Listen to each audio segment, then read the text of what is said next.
It's Positively Muskegon. Andy O'Reilly today out at HealthWest here in Muskegon on Apple Avenue. And next to me is Michael Pine, who is the chairperson of the Suicide Prevention Coalition here in Muskegon. Do you do just Muskegon or all West Michigan? Muskegon County. Muskegon County. Right. It's a tough subject to talk about. Very difficult subject to talk and as I'm getting closer and closer to putting on this event called The Truth, right, where you're going to hear all this kind of stuff, I touched base with Michael. We had met when I was in the radio still. Mm-hmm. And there's a lot of information that people get confused by when it comes to suicide, and there's lots of ways to talk about it. And there are things to look for. Right. Let's start off from the beginning. In terms of what to look for? Yeah, let's go with the first signs. Yeah, it's a good idea. I think anytime that we're talking about suicide, we always want to talk about warning signs. Yeah. It's just a good idea. And the biggest thing of all is that if you see warning signs or you get that funny feeling that this person is struggling and maybe going to, they're hinting. Yeah. A lot of times when somebody's kind of dropping those hints and it's making us feel uncomfortable, people want to say, hey, come on, don't talk that way, or don't. You got to listen to your gut there. Yep. And that warning sign is for real, and that person needs some help. So if somebody is talking about suicide, you have to be aware that talking about suicide is a warning sign. Yeah. That person is at risk. Even if it's somebody just that just in the spur of the moment goes, God, I wish it was over. I've been immersed in social work for 32 years, yep. So I am going to be maybe hypersensitive to those kinds of comments, but I tell everybody, if somebody is even, throwing out a comment like that because of a stressful situation, it doesn't hurt to still touch base with that person and go, wow, that's a big statement there, are you okay, or are you just joking? I have a sense of humor, and I'm okay with it. I saw Bill Burr do at least 5 minutes in DeVos Hall recently on suicide. I struggled to laugh like the crowd, but I'm not going to hold it against somebody. Right. We got to figure it out through our relationships, and you got to be certain that you know what's happening.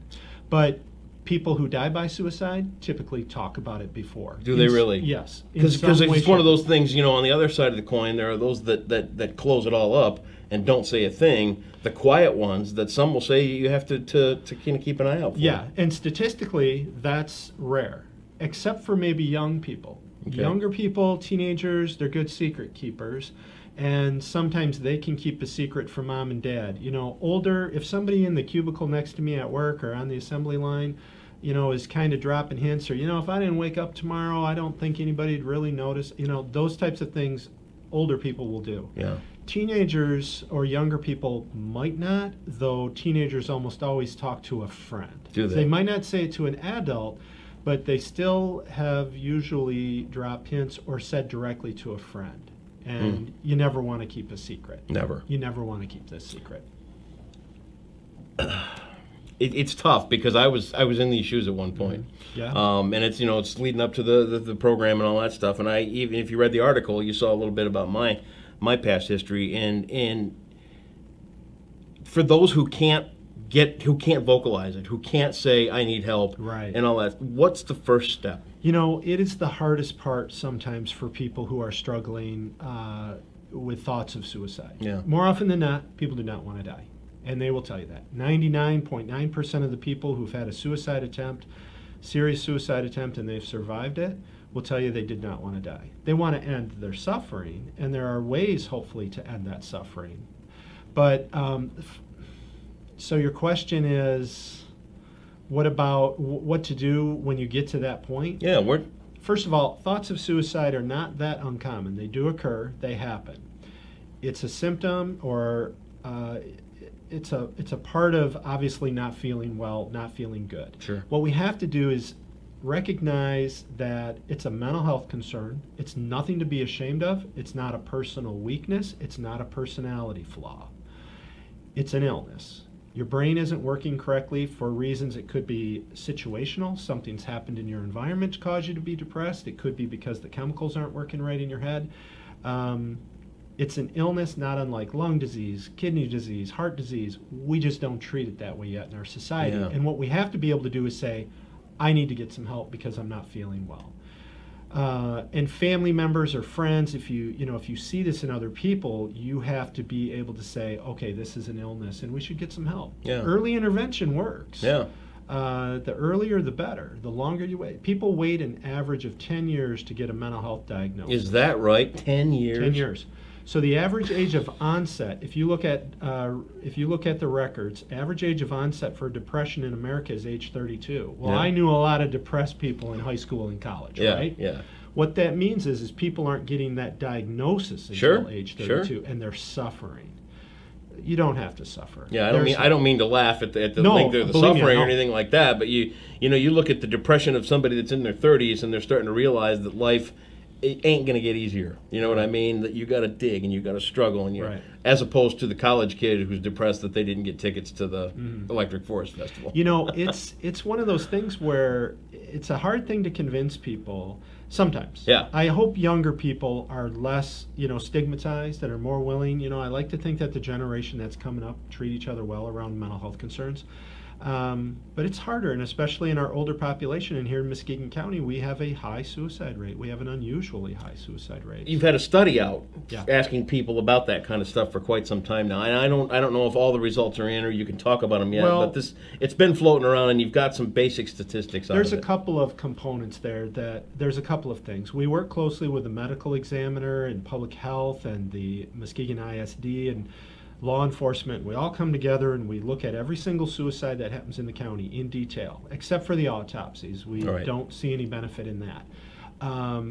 And so we've looked into every single suicide. The end of this month will be 2 years.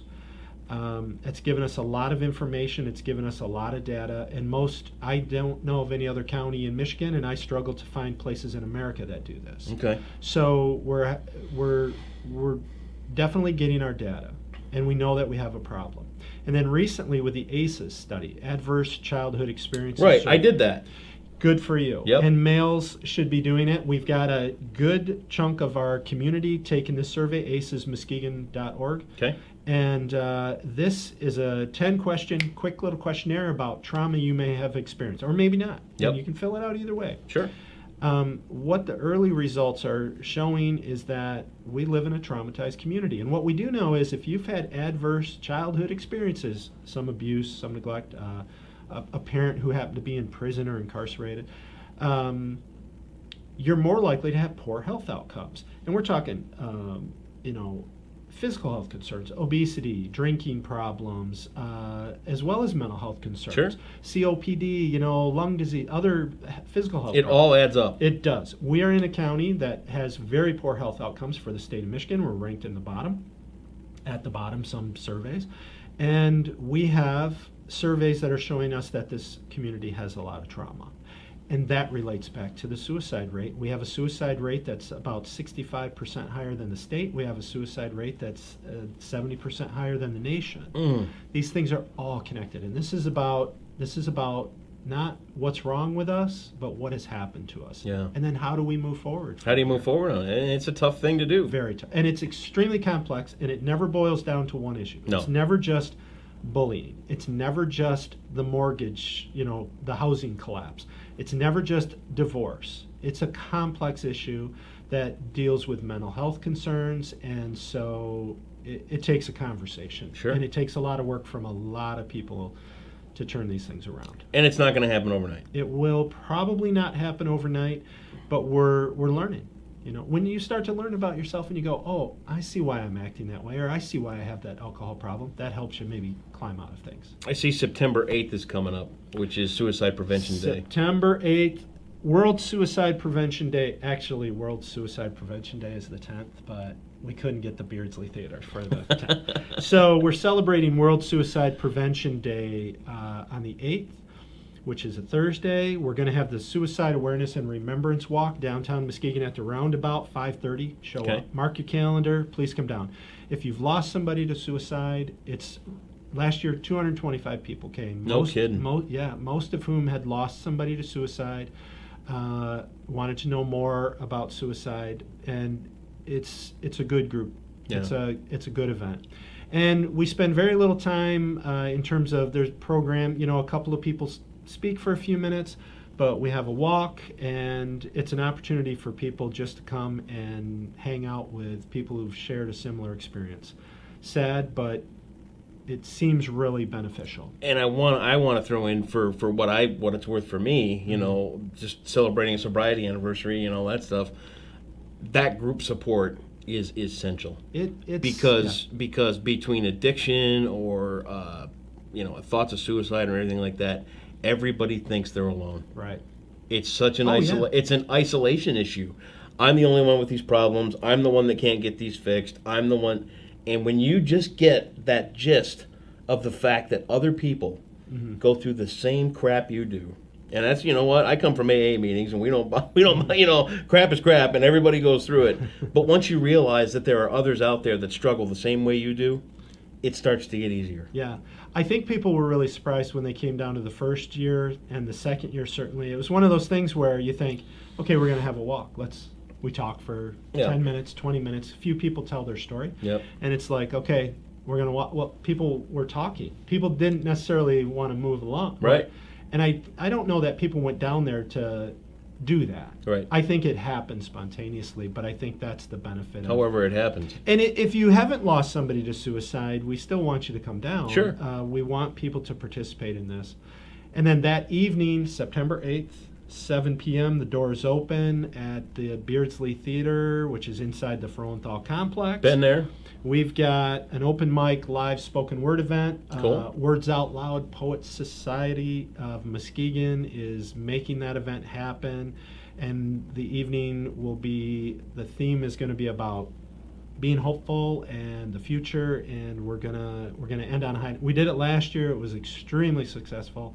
It was a great time. So, we're in a community that needs some work. We're working on it. Lots of people are working on what is a pretty big problem here, and I think we're going to make some progress. So good.